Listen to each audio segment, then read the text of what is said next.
Today on Commander Replay, we check out this Patreon-submitted Aurelia the War Leader deck. Just how rude can the War Leader be? Find out next on Commander Replay. I want to thank my awesome Patreon supporters. We have one new Patreon supporter, and that's Max Hoffman. Max, you are awesome. If you want to help support the channel and vote on which decks I play next, feel free to check out my Patreon at the link below. And be sure to check out my GoFundMe for GP Vegas, where I offer rewards like deck reviews or having your deck made into a video. Links to the GoFundMe and the video describing the details will be in the description below. Welcome back, everyone. Today we're playing some Aurelia the War Leader, and this particular deck was submitted by Patreon supporter Ethan Gray. So just before we get into the game, I want to take a really quick look at this deck, just because I think it's really interesting to look at an Aurelia deck built by another player to see what kind of things that they prioritize that I might not normally do so. And so I've made a pile right here of some of the spicier inclusions of this deck, and I'll talk about those just really quickly. First up is a card called Deal Broker. Unfortunately, Deal Broker is not available on Magic Online, though it looks like it must exist in the game files somewhere, because we actually have this much of a card. You'll see it's outlined in red with a weird thing. There's a couple cards like that where they like sort of exist, but you can't buy them or use them at all. But Deal Broker simply says tap, draw a card, then discard a card, so it's a loot engine. And we have some really easy things that we can replace that with. There's two things that are coming to mind for me right off the top of my head. The first one is Light Up the Stage, and I've actually had pretty good success with Light Up the Stage. I really like the way it plays in an aggressive deck like this, so that's certainly one we consider. And the other one we can take a look at is Prophetic Flame Speaker. This one does a couple things. It allows us to get some amount of card advantage with that exile ability, but it also gives us double strike and trample, which means it's really good to suit up with equipments, and this deck has a bunch of equipments that we can put onto it. So I think that's the one I'm going to go with, even though it does clog up our 3 converted mana cost slot just a little bit more, but you could just as easily go Light Up the Stage in that slot instead if you want something a bit more mana efficient. Taking a look at some of the other spicy inclusions, he does run Catastrophe, which gives you the ability to destroy all lands or all creatures. Can be useful if you're trying to like just lock the game out. And he does call this deck the Rude War Leader, by the way. So he's definitely got some stuff in here that says, I'm not looking to make friends, I'm looking to go hard aggro. You'll see that in cards like Grafted Exoskeleton, Wrecking Ogre, and Cataclysm, another effect that can destroy all the lands. So if no one else has a really threatening creature in play and you have Aurelia, blowing up all the lands is probably going to get you to victory pretty quickly. So definitely see what's going on there. There are a couple extra combat steps in the deck with Savage Beating and Seize the Day. I tend not to run too many of these in my Aurelia decks, but you certainly can. I have experimented with Attack Step Tribal, and it wins the game very quickly when it works. Savage Beating is a card that I do really like. If it is a very effective closer. If you entwine that thing, even just a couple creatures can probably kill a player or two or more. So, pretty sweet finish right there. Sublime Archangel is a card that I've used in 1vs1 a little bit. The Exalted ability will make Aurelia lethal in 2 turns against a single opponent, assuming no other buffs. But if you put Double Strike on there, you're probably talking about 1 turn. Faithless Looting, not a card that I run personally, but does help get some extra card draw. And then finally, Mox Opal and Chrome Mox, some of the speedier artifacts to get some mana going quickly. I don't personally run these. I can't really afford these in paper, so I just don't really consider them even when I'm building online. But I hope we get a look at those today. Just kind of want to see how those go. But yeah, so that's a look at some of the spicier inclusions in the deck. Like I said, this deck not looking to make friends. It is looking to be hard aggro and close the game out as quickly as possible. So with that, let's get into the game. Welcome back, everyone. Playing some Aurelia the War Leader, and take a look at this opening hand. It ramps and doesn't do much else. I'm not loving this, honestly. Let's mulligan. This one's a little slower, but I feel like it's got more action to it, so I think I like that. The last one, like, I could just see a place where we draw really awkwardly, and if we don't catch, like, if we draw lands, it's gonna hurt a lot. So yeah, we'll keep this one. We did win the die roll this game, so that's always good news. Ooh, we draw a Weathered Wayfarer, turn 1. So we'll drop the plains, play a Weathered Wayfarer. We will pass the turn like that. It's gonna be a turn 1 gamble for the Olivia opponent. So like I said, we're playing some Aurelia the War Leader today, the commander that's made more appearances than any other on this channel, over 20 at this point in time. Just that today's deck was not built by me, it was built by Patreon supporter Ethan Gray, and so this is the deck that he wanted me to play for him this month. And like I'll talk about in the deck tech, there are some spicy inclusions in here, and it is really exciting to be playing an Aurelia deck by someone else, again, to see what kind of things they prioritize over things that I might normally prioritize. So there was a turn 1 Elvish Mystic for the Ruric Thar opponent, and with that, it'll bring it to our turn 2. Right here, let us play the Mountain. Do we go Stoneforge or we go Hero's Blade? I think I'm Stoneforge right here. Let's get Stoneforge, And I think we're going to be on the Mask of Memory plan. How long of a game are we planning to play? We don't have any double strike creatures currently. We do have the Combat Celebrant, which is like, it's not great double strike if you want to think of it that way. So yeah, I think it's going to be the Mask of Memory plan. Let's just try to look at extra cards, I think is where we want to be right now. And we can do some attacking if we want to. I think we're going to go into the Olivia deck, just because we have seen this deck before, and there is some very powerful stuff in it. So anything to do to start whittling away their life total just a bit. Checking out what our opponents are playing. First up, we have Lord of the Board piloting Olivia Mobilized for War. We had a look at this deck the other day. It's pretty cool. It's a, it almost looks like red-black aggro combo. Pretty sweet looking deck. And they lay down a Mesmeric Orb. That's a spicy card. For those that aren't familiar with Mesmeric Orb, whenever a permanent becomes untapped, that permanent's controller puts the top card of their library into the graveyard. So if you don't deal with it, it tends to mill people out really fast. Can be really good against like blue-based combo decks where people are trying to get the right pieces in their hand. Can be really bad against green-black graveyard decks. You just give them all the things they want in their graveyard. So pretty interesting card. Does have a tendency to get you killed and focused down, so that is something to be aware of. Next up, we have Dragon Knight 104 piloting Ruric Thar the Unbowed. Ruric Thar, really good against blue-based combo decks and any deck that's not looking to play too many creatures. You cast Ruric Thar, and then you watch players say, stop hitting yourself. Stop hitting yourself. Someone plays a Ruric Thar in my local, and it is hilarious against blue-based combo decks. So we'll see what kind of stuff they have going on today. And there's some nasty things you can do. You start putting like lifelink. Or double damage with Ruric Thar. Things get crazy. And then finally, we have GVR piloting Aryel, Knight of Windgrace, assumingly Knight Tribal. We'll see what they've got going for us today. They do get a turn 2 mana crypt, so they're on their commander on turn 2. Seems pretty good, and that'll bring it back to our turn 3. We do some milling when we untap 2 lands and a Knight of the White Orchid. I'm fine with that. Those weren't things that I was particularly counting on, and we're doing okay on lands at the moment. Looks like we're going to go for the Sunbaked Canyon right here, and then get the Mask of Memory in, start doing Mask of Memory things. So we'll equip, we lose a life while equipping, and we'll send in the Weathered Wayfarer to the Ruric Thar. I'm not going to block, so might as well just send in the Stoneforge Mystic too. Like, I'm not blocking Aryel with it, although, maybe there's some value in staying back. I don't know how much the 1 actually matters, but anyway, we get a Mask of Memory trigger. Let us do some discarding. What don't we need? We have Mistveil Plains. We're probably going to need... Yeah, we're going to need that Return to Dust, so I don't want to get rid of that just yet. Idyllic Tutor, what's actually in here for Idyllic Tutor? Take a quick look at the enchantments real quick. Didn't see any in that pile. Sigarda's Aid is interesting. Duelist Heritage is definitely good. It's riskier than I want, but I'm just going to pitch the land right here. I did want to keep that land just to set up the next land drop, but I think it's the least valuable thing in our hand right now. Actually, I guess we have the Weathered Wayfarer, so if we fall behind or if someone ramps, then we could always use that to get more lands as well. There's a Noxious Gearhulk in the graveyard for opponent and a Magus of the Wheel. So, continuing on this Olivia deck, like I talked about a little bit, it's pretty spicy. I do have the deck list from opponent from the last game they played, so I'll definitely post that. There's World Gorger Dragon in there. There's definitely a bunch of Reanimate spells. I don't know what this deck's got for a Graveyard Exile, and that might be a thing to talk about. So what I've noticed is if you're playing in a stronger meta, graveyard removal is a must. Like, lately I've been really hot on Tormod's Crypt, and for a deck like this where you're using a lot of equipments, Remorseful Cleric is also really good because it has flying and it can carry your equipments and it's 2 mana, so it just does a lot of really good things for you.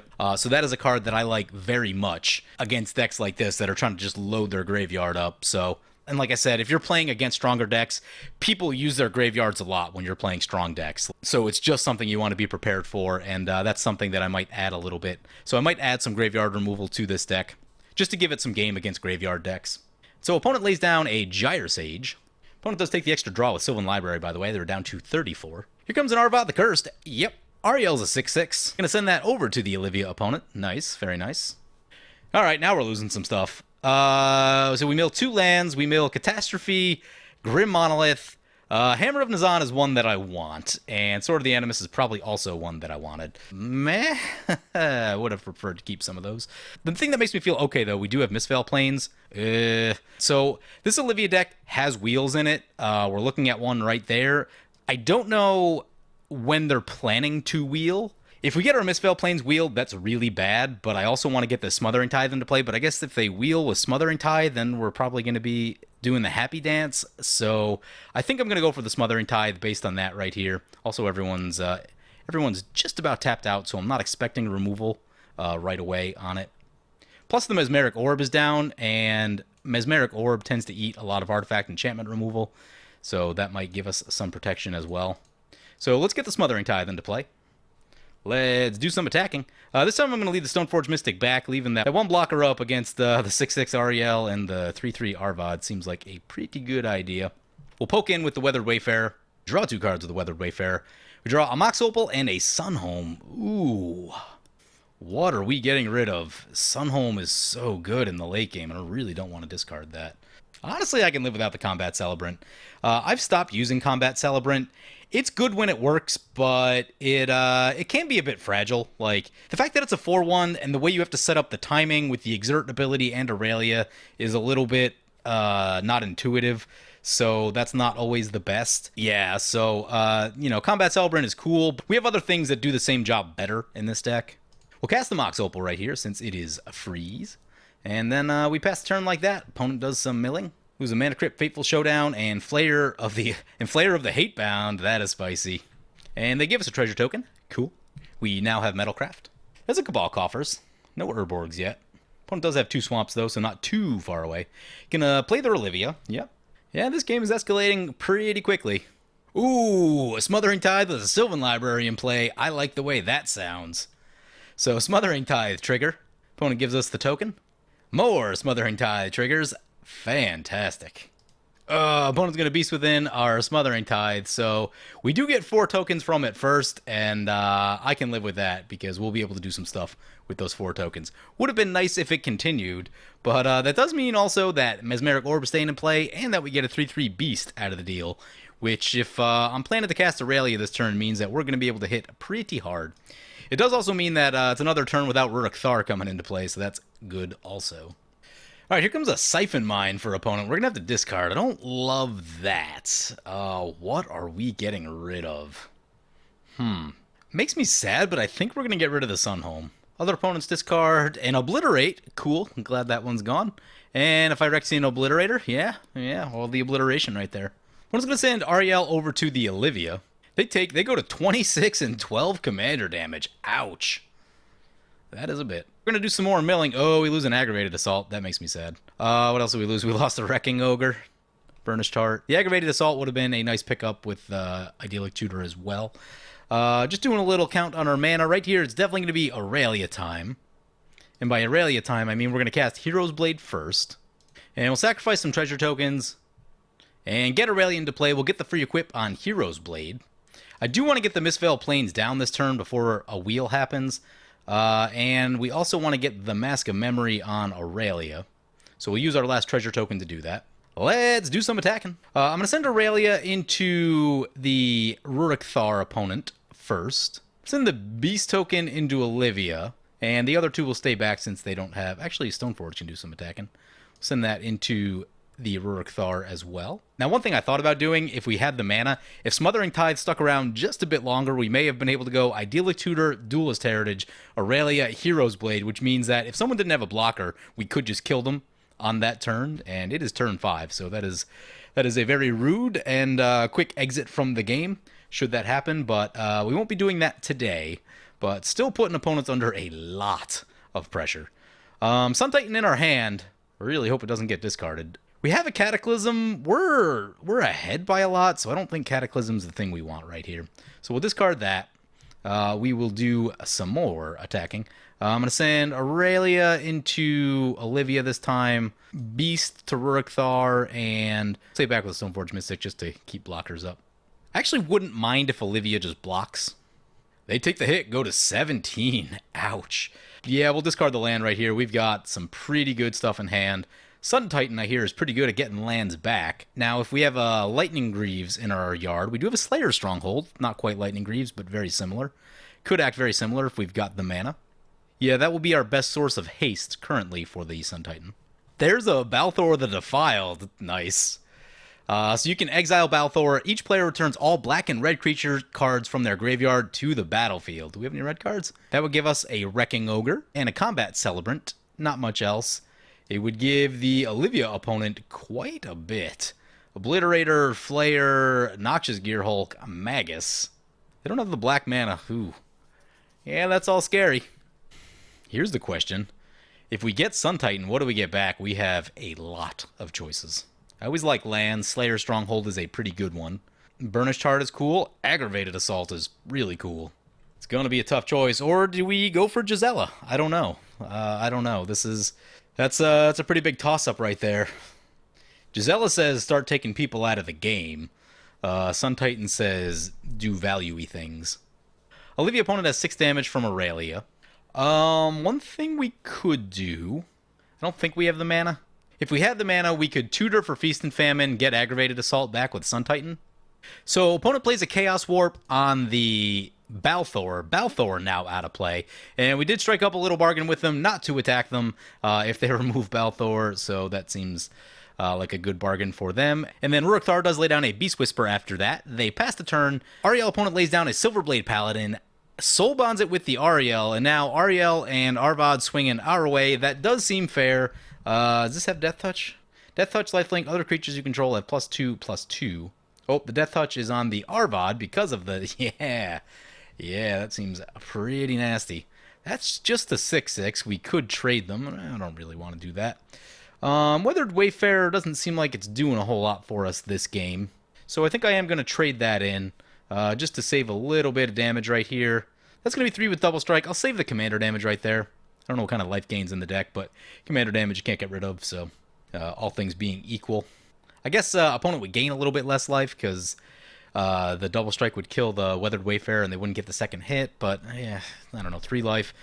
Our deck can melt 3 life in a hurry, and in all likelihood we'll probably get there with Commander damage, so not too worried about that. And like I said, we'll just save the Commander damage. So down to 30 we go. Opponent goes up to 43. That's a bit. Oh, we mill some stuff. There's a Chrome Mox. There's a Sword of Fire and Ice. There's a Great Furnace. Umazawa's in the graveyard. Whoo, those are things. We draw a Rogue's Passage, play the Rogue's Passage. Aurelia can get unblockable if it needs to. So checked in with the Olivia opponent. They said they didn't plan to combo this turn, which means I think we're probably going to do some hard hitting into other places. Just to spread the damage around a little bit. We could probably eliminate Olivia. If we attacked hard enough, we could probably take out Ruric Thar from this position, but I think the Knights need a little loving. I mean, do we just go Gisela?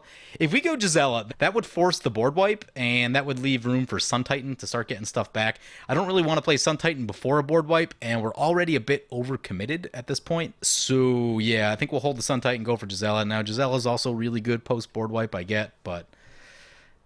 now, the other hand is Aryel has open mana, and they've got 4. That could be an Utter End or an Anguished Unmaking, and those are not amazing. Yeah, let's try it. Here comes Gisela. Opponent saying, oh lord. Yep, Gisela is in play. No haste, sadly. But that still makes Aurelia super lethal. I am expecting some removal right here, though, from the... Oh, crap, we moved the Hero's Blade. I did not mean to move the Hero's Blade. I was talking while I was resolving triggers. That's always bad. Opponents get another crack at it. They won't just die. Ooh, Olivia's gonna Entomb. Okay, okay. I've only got 1 card in hand, though. If for some reason someone had a Blasphemous Act, Gisela would survive it. That would be cool. So Aurelia gets in. We'll hit with the Mask of Memory. We draw Mother of Runes and Wayfarer's Bauble. Guess we'll get rid of the Wayfarer's Bauble. It's a little meh. So, we draw it to Fairy's Protection. Fairy's Protection land. Oh, this is tough. This is tough. I'm giving up on the Idyllic Tutor. We have so much stuff going on, I don't feel like we're ever going to be able to use it. What did opponent Entomb for, by the way? It's either Felden or Dragon Mage. I can't tell which. They discarded their Reanimate. That's good. Oh my, that's an ill-gotten gains. Each player discards their hand, then returns up to 3 cards from their graveyard to their hand. For us, probably Teferi's Protection. Teferi's Protection, Sun Titan, not sure what else yet. Almost want Smothering Tithe. We've been stuck on mana a bit, but we're probably also going to need card draw now. Fire and Ice, maybe? The hands go away. I guess this will get a Reanimate back into opponent's hand, and they've got some stuff that they can reanimate. We're going for a Mana Crypt, Reanimate, and Didn't see the third one. I'm sure we'll find out, though. Guess we can always check the game log. Magus of the Wheel was the final one. The other one is Bane of Progress, Chaos Warp, Beast Within. Oh, that seems so bad. Yep. Bane of Progress seems bad for us. We're gonna go. Obviously, Sun Titan. Pretty hot on Teferi's Protection. Teferi's Protection, maybe Hammer of Nazan. Seem like good ones. Hammer and... yeah, I guess Teferi's Protection. Oh. The Knight opponent got an Ameria Shepherd, Ugin, and Teferi's Protection. Yep, that seems good. This game's going to be changing fairly dramatically over this next turn, I think. So we know about one Teferi's Protection. We'll want to keep that in our mind. Gisela, unfortunately, right at the top end of Ugin range. The Knight opponent would need to make a land drop to hit Ugin. Here comes that Reanimate. Gets the Noxious Gear Hulk, probably hitting something of ours. Let's see which one they want to go for. Gonna go for the Gisela. Yeah, Gisela's pretty good. Opponent discards a card and puts the old counter on Noxious Gear Hulk, so it'll have haste. They discard the Magus of the Wheel. No attacks from opponent. Sounds good to me. Mesmeric Orb continuing to trigger. Pretty sure we're going to be seeing the Bane of Progress right here. I can't imagine a world where we don't. If we do, that means that the Knight opponent will be way off of Ugin mana. Although, maybe not. They have Teferi's Protection, and they may Teferi's Protect just to protect their mana crypt. Yeah, here comes that Bane of Progress. This will probably get a lot of stuff. See what Knight opponent does. Nope, just going to make a Knight token. Okay. We do lose a lot of drawing power with this Mask of Memory going down. Makes me sad. The good news is there's not going to be an Ugin coming down for quite a while, so that's pretty good. Bane of Progress is an 11/11. It's pretty scary. We lose Mask of Memory, Mox Opal, and Hero's Blade. Pretty big losses for us. Still got our flyers, though, and as long as Aurelia's standing, we can still just do a lot. Olivia's out of cards, so they probably aren't the threat right now. We may have to eliminate the Knight opponent. They have the Teferi's. How do I feel about that? The problem is that we can't protect Sun Titan, which I don't love. Ideally, I'd like to wait till we have 9 mana to Teferi's Protect the Sun Titan, because Sun Titan will win us the game. If we draw land off the top, we could get Grim Monolith, which would give us enough mana to protect Sun Titan. Here comes a Gideon Ally of Zendikar. Pretty good card. Let's see what mode they go for. Gonna make a Knight token. Yep. Knight opponent gonna send only the Aryel over to Olivia. I'm actually in a position right here where I don't feel like super good. The Knights are starting to get pretty wide. They've got some double strike going. Big stuff. Their stuff is bigger than ours. The Bane of Progress is also pretty big, which isn't the best. Ooh, you know what we can do? A thing that we can do is we can leave up mana for Stoneforge Mystic and flash down Hammer of Nazan at an inconvenient time for our opponents. Is kind of a cool little trick. That's into Heb. How does that change things? You get a bunch of red mana. What do we do with that red mana?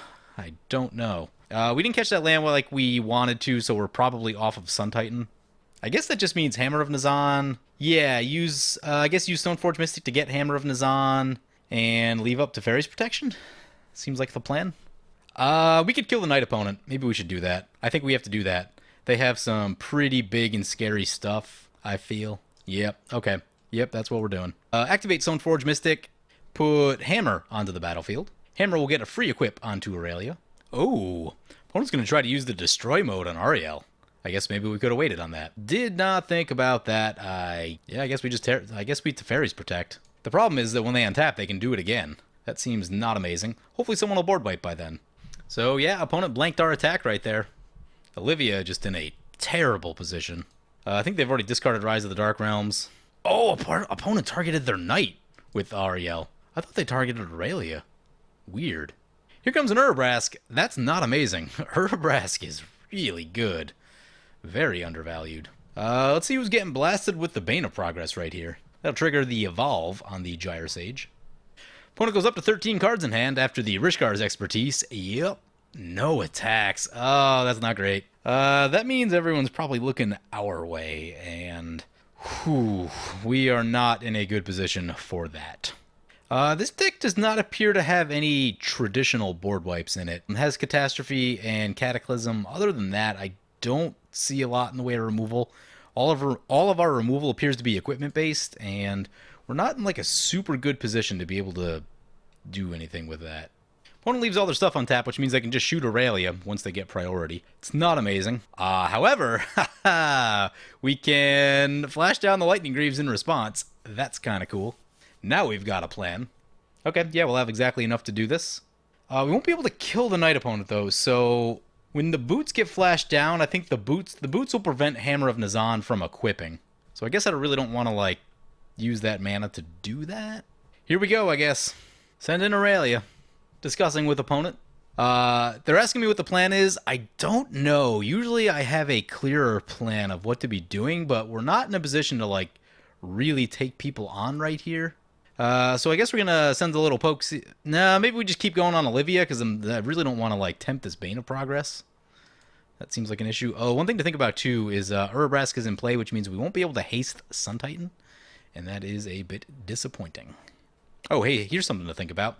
Neheb with Aggravated Assault in our graveyard is a thing that we can do. We're still a ways away from that, though, which is, like, not the best.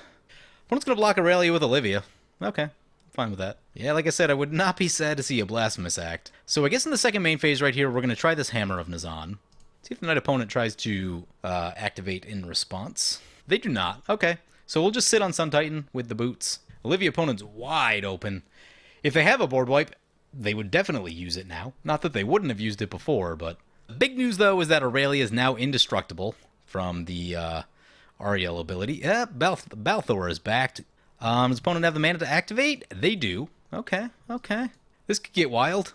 We have a Gisela in our graveyard. That's pretty cool. Combat Celebrant. But it's going to be super awkward with the Urabrask, so opponent will probably wait to the end step to do that. What would they get back? Flayer of the Hatebound. What's this do? Another creature enters the battlefield from your graveyard. That creature deals damage to... Ooh, that's a problem. Haha. Probably kill everyone at the table with that. At least certainly us. Atali, Felden... I would really feel a lot better if I still had that Teferi's protection, but we do not. Sad I had to burn that so early. Here comes Ruric Thar. Yep. We're doing okay against Ruric Thar. We can get our one non-creature into play via the Stoneforge Mystic, plus 2 creatures. Olivia basically almost can't cast non-creature spells at this point. Knights are doing okay. They've gained some life. They're still relatively healthy at 28. Now, if opponent sent the Urabrask into us for any reason, I would definitely block that. Try to kill it. So opponent attacking with only Ruric Thar, just sitting back, makes... Bane of Progress. I guess Bane of Progress is a good deterrent against all these knights, which are a thing.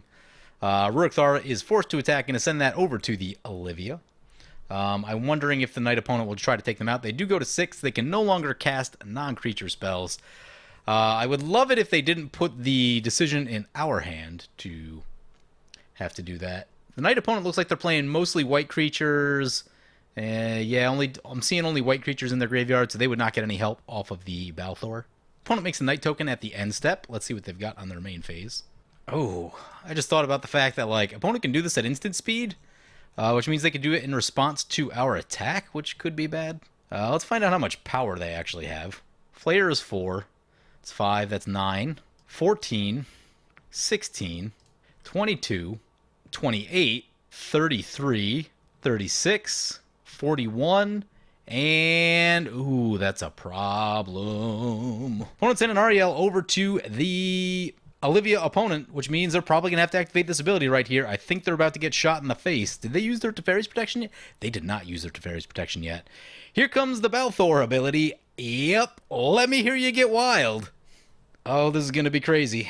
If opponent wants to kill us, they can. They do have the damage, but they do need to, well, they do need to kill GVR, and if they do that, I don't think they're going to have the damage, just so that they can survive. There's a Combustible Gearhulk trigger, there's a Godo trigger, Noxious Gearhulk trigger, bunch of Flayer of the Hatebound triggers. We may not survive this, but I am glad we got to see it, because last time they had a swift exit. They almost had a swift exit before getting to do their thing in this game, but I am glad we got to see them do their thing. They may not get a whole lot of time after that. They may win. We'll see what happens, depending on how they use these triggers right here. There's one Hatebound trigger at us. I mean, they can do that. They can use just one trigger to kill Aryel? That seems not ideal. We did get back a Gisela, a Wrecking Ogre, and a Combat Celebrant. Combat Celebrant could be pretty ridiculous, should we untap with it. Opponent try to figure out the triggers. Opponent going to try to destroy Aurelia with the Noxious Gearhulk. It is indestructible currently, so that shouldn't be too much of an issue. Opponent's got 8 damage coming our way at our face from the Flayer triggers. That's a bit. I'm going to start shooting the Knight opponent in the face. Another flare trigger on us. Lost count. What did I say? I said 8 last time. I believe we're at 13 now. Now we're at 18. We're at 22. I lost count. The triggers are freaking out a little bit. I mean, if we survive, we just have to kill opponent. We're also, like, not in a great place after that, because opponents could just go wide on us, and that's not amazing. Oh, that's a Zealous Conscripts. I guess Zealous doesn't do that much. If, yeah, Zealous won't do that. Oh, Zealous Conscript. Oh, we have a Gisela. Oh, God. Turn off auto yields. We have Gisela, so the damage to us is halved. Oh, my, I just thought about that. Damage to our opponents is doubled. Whew. Good thing we have the Stoneforge Mystic Greaves play lined up. Oh boy. Hammer of Dazan. Super powerful card. So Godo trigger is going to resolve for the Ruric Thar opponent. Gisela might make all the difference here. So Aryel attempting to destroy the Magus of the Wheel. Okay. Magus of the Wheel goes down. They will then fire off a Teferi's Protection. They will get dinged for 6, which will be 12 with Gisela and Ruric Thar in play. Ooh, that's gonna hurt. That's gonna hurt. So the Teferi's Protection will resolve. Godo trigger, let that resolve. They get Swiftfoot Boots, and now it's time. We got that Zealous Conscript trigger on our Gisela. Time to do the Stoneforge Mystic a trick. We do have to pay 1 life. Get the Lightning Greaves. Hammer gives a free equip on the Lightning Greaves. Equip to the Gisela. And then I think we can F6 these triggers. Use the ability. Opponent said they misclicked Aurelia with the Noxious Gearhulk trigger. It's okay, we had it covered anyway. I don't think Ruric Thar is going to survive these flare triggers right here. Opponent's going to Nature's Claim their own boots to try to gain 4 life. What they should have did? They could have totally got us. If they Nature's Claimed our Lightning Greaves with that trigger on the stack, then they would have stolen Gisela, and they would definitely survive all this stuff. So they definitely could have counterplayed us a bit right there. We end up at 17 after all of that. So all those triggers finally resolved. There's a Pure Steel Paladin. I don't think we need to do anything with that. That means that, that does mean that Urabrask is gone, and we can start getting busy with the Sun Titan. And that's probably a good idea. So let's do that. Sun Titan, what are we getting? Part of me just wants lands, but we don't have enough to equip the... Oh, we have free equips in play. Okay. Yeah, got it. Got it. Yeah, let's get Umezawa's. That is life gain and removal. Use the hammer trigger, put Umezawa's onto Aurelia. Put the Lightning Greaves onto the Sun Titan. I'm going to try to get the triple triggers with the Sun Titan. I don't feel like that confident against the Knights right now, so... I do have to send probably a bit more than I normally would. Exert this. Sun Titan, let's get back. Do want to land. Let's get the Sunholm Fortress back. Combat Celebrant will trigger. Aurelia will trigger. And Aurelia will untap the Combat Celebrant, which is cool. Get the Sunholm. I suppose we could have gotten a Fire and Ice also, but Jit is cool. There's a Grafted Exoskeleton. That's too big. Too big. So continue attacking into our opponent. Let's get Aggravated Assault. And maybe we could have grabbed a Sword of the Animist in here too. Yeah, I probably should have grabbed that. Whoops. And one more. Yeah, I'll get the Sword of the Animist because as long as this sticks around and we untap with it, then we can get those lands that we've been missing all game. Probably should have did that should have did that early in the combat sequence, but there's literally so many things in our graveyard. It's just without spending 10 minutes looking at my graveyard and thinking about every possible combination. Yeah. A little bit overwhelming. Usually I don't have that much in the graveyard, but 7 turns of Mesmeric Orb will do that. So something like an Hour of Revelation could get us. Austere Command could be pretty bad as well. Yeah, I guess we're going to pass turn like that. Opponent phases back in. Opponent said they didn't get what they needed. I think they still have that Ugin from a ways back. Opponent said they're going to go down swinging. Let's see what they got. Oop, that's an Odric. Okay, we should shoot that. That's too big for us to shoot. That is too big for us to shoot. That means we do need to shoot the Silverblade Paladin, though. In response to that, we're gonna... So opponent's gonna crack their Gideon and make an Anthem. We're gonna use the Jit to shoot the Silverblade to get rid of the Double Strike, because the Double Strike is pretty problematic. And shoot the Silverblade Paladin one more time. So opponent will go to combat, get the Odric trigger. Everything's got Death Touch, Lifelink, and Vigilance. Those are some abilities. And we will need to block. We're only at 16. I guess we have Gisela. Okay, things are halved. Definitely block Aryel with Aurelia. That'll get the Jit triggers. This one's got first strike. Do they have first strike? They do not have first strike. Eat some tokens. That'll do a total of 3 damage. I guess we'll trade in a Knight right there. And we'll get more counters on the Jit. Opponent loses a bunch of stuff. Goes up to 21. Here's a Recruiter of the Guard. I don't think we need to do too much right here. Let's just let's go in and bring the hurt. Odric will trigger. Let's get the Fire and Ice, Sword of the Animist, and Aurelia triggers. Get a Mountain. Fire and Ice. Equip to Aurelia. Use the free equip. Pump Aurelia up. And this should be Commander Lethal. Down, opponent goes negative 47. And that was just the first hit of, like, multiple. Also, we could have gone infinite with Neheb, too, so we had that covered as well. Yeah, it's a pretty good Aurelia deck. I'm liking it. So, yeah, this Aurelia deck by Ethan Gray. What did I see in this deck? It's a little bit light on removal, which I don't love. That means that it does have to race. And sometimes, while that's noble, sometimes you just can't be faster than what your opponents are doing. If they're before you in the turn order and they hit a bunch of mana rocks, you could be in trouble. So I wouldn't mind seeing just some really traditional board wipes, Blasphemous Act, Austere Command. Those things can really clean up a lot of problems. I'm not personally huge on Cataclysm and Catastrophe. Maybe they work in your meta, but for where I play, it's not the best. I probably wouldn't go with those for this style of deck. Now, something like an Armageddon I might like, because most of the time we're probably going to have 3 or 4 artifacts in play, so especially with Cataclysm. Cataclysm's going to get rid of a lot of our equipments and mana rocks and things like that, so I probably wouldn't run that one. Catastrophe, maybe. The choice between creatures and lands is pretty reasonable, so getting rid of all the lands leaves our equipments and artifacts, and we have many of those, so maybe that one's fine, but I don't know.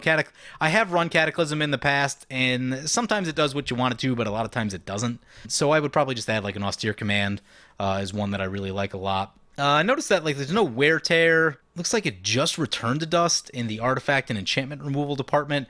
I found that running all 3, Wear Tear, Return to Dust, and Crush Contraband is really, really effective, on top of having Austere Command and Hour of Revelation at the top. Now, that does make your deck slower. You can play more of a control game if you want to, which is a thing that I find myself doing a lot. Like, lately I've gotten away from just trying to race to the win, because when you do that, people will focus a lot of removal on you if you just try to race. And if you're in a removal-heavy meta, that's probably not going to work, where if you let someone else be the threat first, and then, you know, people burn some removal, and then you wipe the board, and then start playing your stuff, that's a thing that I like to do a lot. And it, you know, whoever becomes the first threat, it tends to stay in people's minds, and that person will continue taking removal and beats, even when they're no longer the threat. So, you know, sometimes just not being the first threat is a really powerful tool in a game. That's a thing that I do like to consider. But yeah, so for my personal taste, I would probably run just a bit more removal in the deck. We did get to use Mox Opal a little bit, didn't get a great look at Chrome Mox. We also didn't get an especially good look at some of the more spicy inclusions to the deck, like Wrecking Ogre, Grafted Exoskeleton, and things like that. Seize the Day, any of those. We did get to see a Combat Celebrant, a triple combat in there with the Sun Titan. Triple combat with Sun Titan is very good. But so yeah, I do really like the deck. It is very fast, and it came out very hard. We played first in this game, and we just started sticking it to our opponents. It was turn 5 and turn 6. Players were in real jeopardy of just losing the game, so you know, that's about as aggro as you can get. And, you know, I haven't played the equipment build so much, and I forgot how fast it can be. Oh, the other thing we talked about early in the game, too, was adding in, like, a Remorseful Cleric is one that I would really like to see for the graveyard removal, because that is so helpful against a lot of really nasty decks. Plus, it carries your equipments really, really well, so I do like that one. Yeah, otherwise, the ramp looks really good. The equipment package looks really good. Another thing, too, like, we do see Seize the Day, Savage Beating, and Aggravated Assault and Combat Celebrant. I would probably pare down the extra combats maybe just a little bit. Like I've said, I've kind of gotten away from Combat Celebrant. It tends to be bad when there's a lot of removal flying, and like if you can't keep your commander in play, then it just kind of sits there. If I'm playing Aurelia, the fact that she already gives you the extra combat steps, I don't focus on the extra combats too much. But if I were going to run a couple, I would definitely run Aggravated Assault because of the combo, and Savage Beating is one that I really like. One that I've also enjoyed a bit is Waves of Aggression. Because you can cast it from your graveyard with Retrace, especially if you have like a Mask of Memory in hand, you can kind of filter your draw in the way to keep lands in hand. And yeah, I've done this where you have Mask of Memory and Feast and Famine, and you keep untapping, and you can get like a lot of combat steps. Personally, I would probably cut Seize the Day and Combat Celebrant and go just Waves of Aggression instead, and then maybe put another piece of removal into the deck, into that remaining slot. That's what I would do. I mean, but all in all, the deck's in very good shape. Like I said, just maybe a touch more removal for my own personal liking. But yeah, it comes on really fast and really hard, so gotta love that. That's what Boros is all about. So anyway, I hope you guys enjoyed this video. As always, feel free to comment, like, or subscribe. Thank you for watching.